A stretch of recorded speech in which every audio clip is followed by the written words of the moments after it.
Okay, midweek set of fixtures, match day 14, played on the 28th and the 29th of November. There were 4 on Tuesday and 6 on Wednesday. So let's start on Tuesday.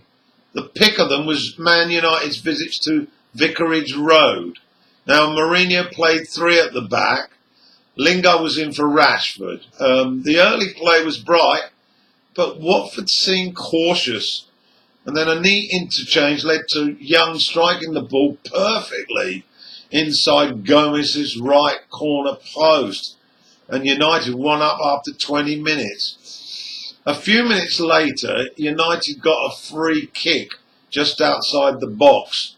And Young pulled rank on Pogba and hit a curling shot into Gomez's top right-hand corner this time. And it was 2-0. The Reds in complete control. And their dominance was complete when just before half-time, Watford lost possession in their own half.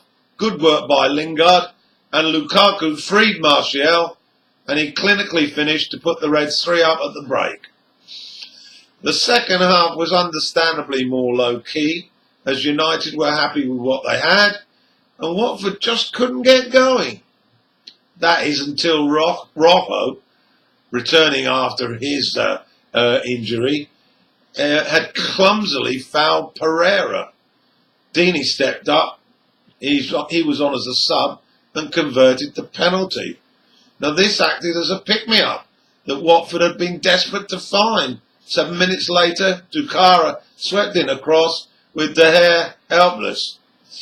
The anticipated mania for an equaliser was quickly quelled, however, when Lingard picked up the ball just inside United's half and ran at Watford's defence, who backed off, and Lingard made a yard of space, and just inside the area, he planted the ball wide of Gomez. Game over. So how did the noisy neighbours fare? Well, City were at home to Southampton, and Guardiola decided to play both Jesus and Aguero up front. Company was playing again. That's remarkable. The first half was competitive, with Southampton matching City tackle for tackle. Fernandinho tested Foster. Toshiba majorly missed from 3 yards, but it was goalless at the break. Into the second, De Bruyne took a free kick near the touchline and hit a vicious cross, and Van Dijk and Otamendi went for the ball, and it ends up in the net. Not sure if either got a touch, but nevertheless 1-0 City. Now Fraser kept Southampton in the contest with two superb saves, and they continued to have purpose going forward. And on 75 minutes, Southampton got their equaliser, Romero with a clinical finish. City pressed for the winner, but Southampton held solid. But with literally only seconds left, Sterling picked up the ball on the edge of the penalty area, danced along the box, got a yard of space, and curled the ball inside Forster's left-hand post, and City had snatched the 3 points. Wow. Everton, with Big Sam watching in the stands, had West Ham at Goodison Park.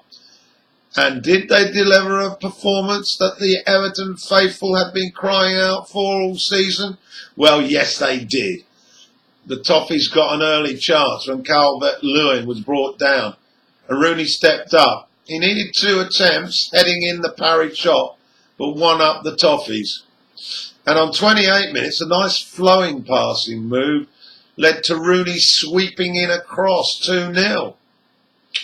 Into the second half, West Ham had a glimmer of a way back into the match when Sacco was taken out by Williams. Lanzini unfortunately missed from the spot for the Hammers. What followed was remarkable. Hart galloped out to clear a potential Everton threat midway in the Hammers' half, and his clearance arrived in front of Rooney, and from inside his own half, Rooney hit a first-time shot, and it went over Hart's head and bounced into the net. Rooney's hat-trick. What a class act he is. West Ham were beaten and Williams added a fourth as full-time approached. To the Emirates. Arsenal at home to Huddersfield. Ozil was back, and in just the 3rd minute, Lacazette finished a swift Arsenal move 1-0. He nearly got a second, forcing a clearance off the line. But after that, Huddersfield became more competitive. And that continued after the break, when they forced an unorthodox save from Cech over his own bar. But finally, the Gunners got their second from Giroud on 68. And then the floodgates opened. Sanchez thumped in a third, and Ozil chipped the ball over the goalie for number 4. And Giroud got his brace, 5-0. Looks like a rout, but it was more difficult than that.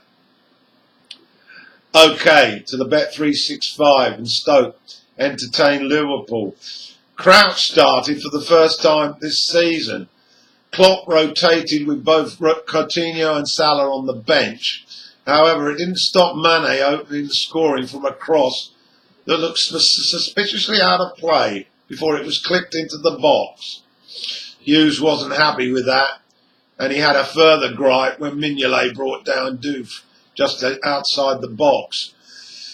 Mignolet was clearly the last man, and he only got a yellow. Should have been red.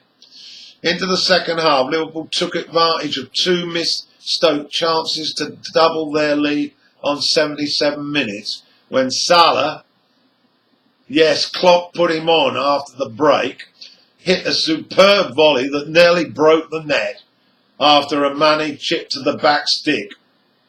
And the Egyptian got another 7 minutes later, from 7 minutes from time, actually.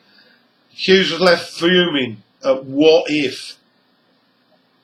Burnley headed to the south coast with Bournemouth way off their form of last season. Burnley completely dominated the first half and were rewarded on 37 minutes when Wood instinctively reacted to a cross first. The second half saw little change, and Robbie Brady, on his wrong foot, clipped in from 30 yards.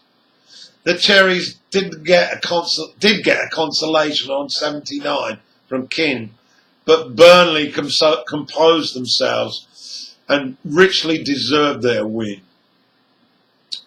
OK, Swansea arrived at Stamford Bridge in woeful form, and from the off were on the defensive, conceding total possession. Chelsea struggled to break down 10 behind the ball, and Conte eventually boiled over and was sent to the stands over a squabble over a throw-in. Finally, Rudiger scored on 55 minutes, following a sharp deflection off a Swans defender. That was good enough, as Swansea offered very little, even when 1 down. Let's go back to Tuesday then. The Foxes had to deal with a Spurs side whose form was a bit up and down. Leicester started briskly, and an Albrighton chip over a defender was met by Vardy on the volley, who looped it over Lloris. What a striker he is. And Leicester were 1 up. Schmeichel was forced into 2 smart saves, and just before half-time, hit Spurs on the counter. Again, Mahrez's diagonal run from the touchline was unchallenged, and from outside the box he curled the ball into the left-hand corner. Foxes 2 up. Spurs never looked like retrieving the game, to be honest. They did get a goal back from Kane with a snapshot on 79 minutes, and although Llorente missed a sitter from 4 yards, Spurs hardly deserved a share of the points. Leicester 2-1. Pochettino, philosophical at the loss. He said, "We were poor in the first half." At the Hawthorns, with Alan Pardew rumoured to be the next Baggies boss, the players clearly wanted to leave Megson with a win, Robson Kanu opened scoring on the stroke off half-time with a header, and Albion doubled their lead on 56 minutes. But Clark pulled one back for Newcastle, and then the Magpies grabbed a second from an own goal following a sharply taken free-kick cross. So 2-2, slightly fortunate, I thought, for Benitez's men. The final game at the Amex was a miserable affair, and there was little to get excited about. It ended goalless. So that's it till the weekend. Goal of the week, that young strike from the free kick against Watford. Okay, that's your wrap.